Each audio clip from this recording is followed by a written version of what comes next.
दुनिया ने देखा है पाकिस्तान की बेशरमी भरा चेहरा, जिसमें उन आतंकवादियों के जनाजे में शामिल होने के लिए पाकिस्तान के नेता और उनके सैन्य अधिकारी भी उस आतंकी के जनाजे में शामिल होने के लिए वहां उपस्थित थे। ये चीजें दिखती है कि पाकिस्तान एक विफल राष्ट्र है और यह आतंकवाद को उसके द्वारा दिए गए प्रश्रय इस बात को साबित करता है कि आतंकवाद एक दिन पाकिस्तान को भी निगल देगा। Can I ask Congress party during their period what they have done when Pakistani terrorists attack India? So today if Indira Gandhi would have been alive, I would have asked her, कि Madam Prime Minister, if you have won a war, our army has won a war, why you have allowed to create a Islamic Republic in our next door? Why you have not negotiated the chicken neck? We could have get at least 100 kilometer land from Bangladesh to connect northeast with India. Why you have not take away POK? Operation Sindoor के बाद गरजे CM योगी, पाकिस्तान को दी चेतावनी। CM योगी बोले, दुश्मनों के जनाजे में कोई रोने वाला भी नहीं मिलेगा। सीज फायर पर कांग्रेस ने उठाए सवाल, हिमंता बिस्व शर्मा ने दिया मुंहतोड़ जवाब। हिमंता बिस्व शर्मा ने पूछा, पीओके वापस क्यों नहीं ला पाई इंदिरा गांधी। ऑपरेशन सिंदूर की सफलता के बाद सेना के शौर्य पराक्रम को सलामी देने के लिए देश भर में तिरंगा यात्रा निकाली जा रही है।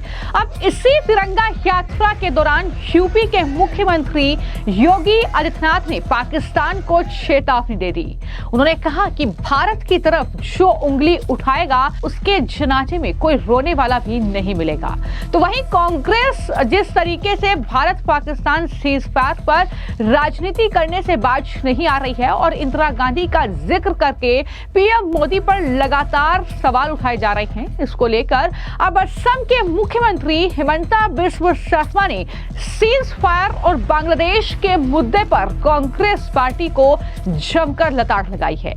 लेकिन सबसे पहले सुनिए कि यूपी के सीएम योगी ने पाकिस्तान को एक विफल राष्ट्र बताते हुए किस तरह से ये कहा कि आजादी के 70 से 75 साल बाद भी उसने सिर्फ आतंकवाद के बीज ही बोए हैं। आतंकवाद पाकिस्तान को एक दिन निगल जाएगा। क्या कुछ सीएम योगी कहते हुए नजर आए और पाकिस्तान को चेतावनी दी, इस तरीके से वो गरजे, क्या कहा सुनिए जरा। याद करना, जब चुनौती हो, जब किसी प्रकार का कोई ऐसे नौबत आए जो राष्ट्रीय संकट के लिए कहीं कोई स्पेस दे रहा हो, उस समय हमारा धैर्य और हमारी एकता हमारी सबसे बड़ी पूंजी होती है। और उसी धैर्य और एकता के इस माहौल में भारत ने अपने बहादुर जवानों के नाते पाकिस्तान के हौसले पस्त करते हुए, आपने देखा होगा कि पाकिस्तान और उसके आका किस प्रकार की शरारत पे उतर आए थे। दुनिया ने देखा है पाकिस्तान की बेशरमी भरा चेहरा, जिसमें उन आतंकवादियों के जनाजे में शामिल होने के लिए पाकिस्तान के नेता और उनके सैन्य अधिकारी भी उस आतंकी के जनाजे में शामिल होने के लिए वहां उपस्थित थे। ये चीजें दिखती है कि पाकिस्तान एक विफल राष्ट्र है। पाकिस्तान ने इन 75 वर्षों में दुनिया के सामने केवल आतंकवाद के बीज बोए हैं और पाकिस्तान ने अपनी विफलता की ही कहानी दुनिया को बताई है। बहनों और भाइयों, पाकिस्तान की विफलता, आतंकवाद को उसके द्वारा दिए जा रहे प्रश्रय और यह आतंकवाद को उसके द्वारा दिए गए प्रश्रय इस बात को साबित करता है कि आतंकवाद एक दिन पाकिस्तान को भी निगल देगा। पूरी तरह खोखला हो चुका पाकिस्तान आज जिस प्रकार की हिमाकत कर रहा है, जिस प्रकार का दुस्साहस कर रहा है, ऑपरेशन सिंदूर उसका जवाब था। और आने वाले समय में तय है कि जो भी भारत की तरफ उंगली उठा करके देखेगा, भारत की बहन बेटियों के सम्मान के विरुद्ध, उनकी सुरक्षा में सेंध लगाने का कार्य करेगा, उसके जनाजे में कोई रोने वाला भी नहीं मिलेगा। यह भारत का संकल्प मजबूती के साथ प्रधानमंत्री मोदी जी ने अपने संकल्प में और अपने संबोधन में व्यक्त किया है।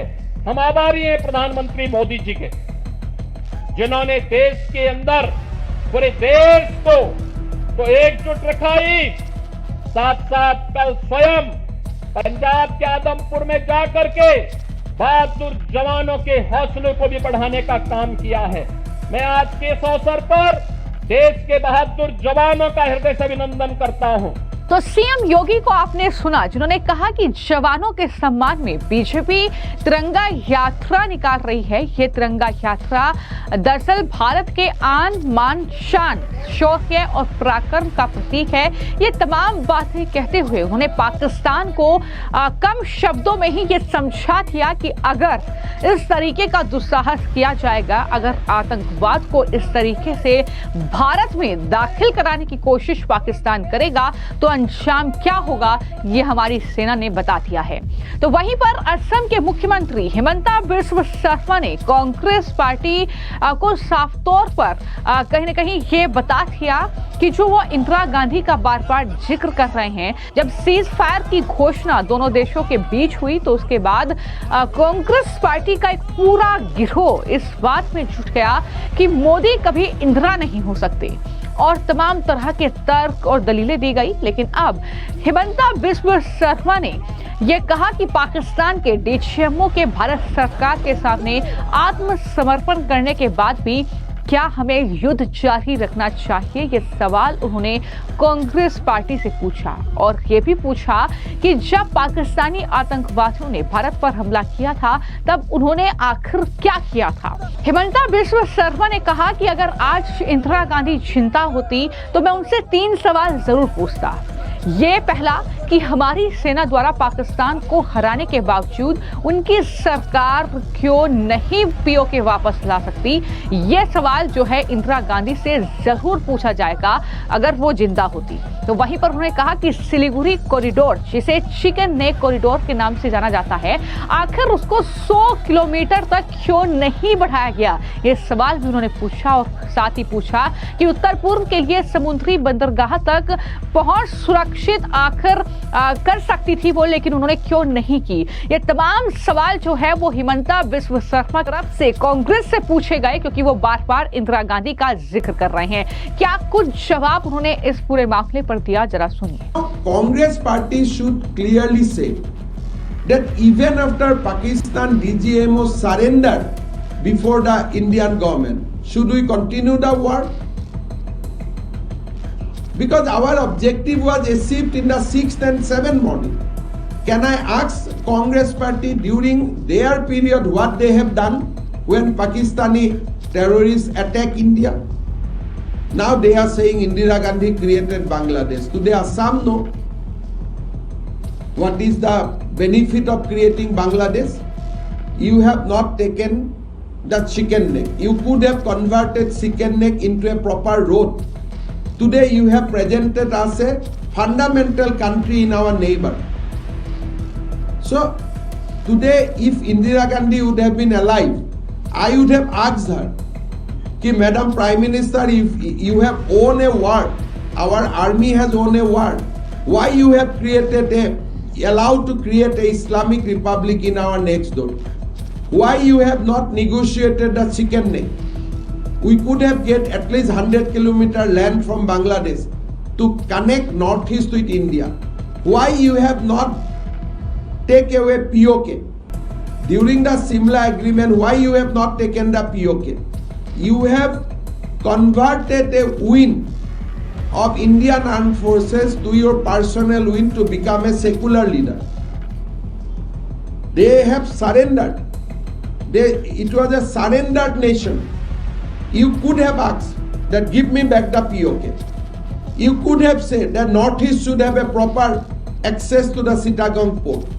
You could have put a condition that chicken neck will not be allowed. You give us 100 kilometer more so that we can mitigate the deadlock in chicken neck. Have they done anything?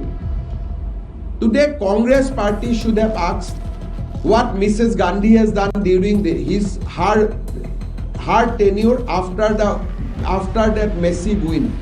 Congress party should question what they have done after repeated terror strike in India.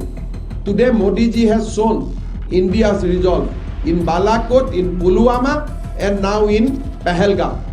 So you should only congratulate PM for this massive victory. You have no right to criticize anybody.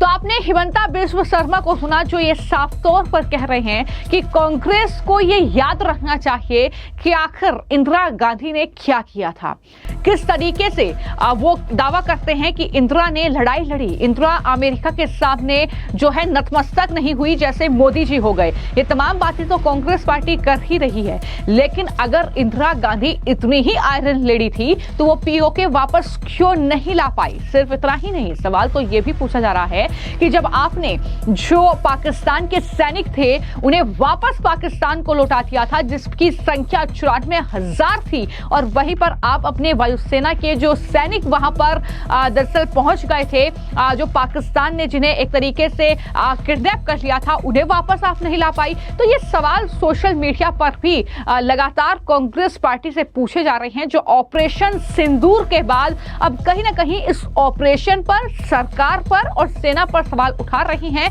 तो ऐसे में इंदिरा गांधी का जिक्र ना ही करे कांग्रेस तो बेहतर होगा। ये चीजें भी लगातार लोगों के जरिए कही जा रही हैं। फिलहाल आपकी इस पूरे मामले को लेकर क्या राय है, हमें कमेंट बॉक्स में जरूर लिखिए। धन्यवाद।